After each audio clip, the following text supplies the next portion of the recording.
Let's observe that mystery goo. Oh, that's lovely science. Not a lot of it, but, well, it's just a Kerbin biome, so... Where are we? Log seismic data. You can't expect too much. There we go. Log temperature. Beautiful, so that's all of those. Let's start doing crew report. Now, this doesn't have any ladders. I am going to get Bob out. Welcome to your first mission, Bob. Just go sort of like jump off the side of the aircraft, will you? Or spacecraft, I should say. Let's see. Ooh. He's alright, folks. Let's get you to do your EVA report. Let's take a surface sample. Now, as I said, this doesn't have any ladders. I'm not sure how I'm going to get Bob back up there. I do have an idea, however. Where are we?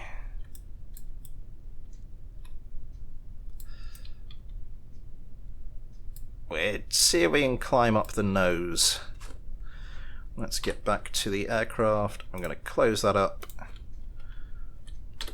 Turn off stability assist. And let's retract these gear.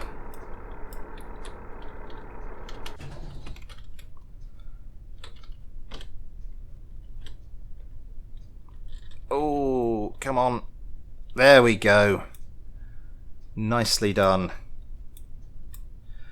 So a second stroke of luck today, so it's almost balancing out. Not quite, but almost. Let's extend those gear. And that is mission completed after a few hiccups. Let's recover the vessel and see what we have got.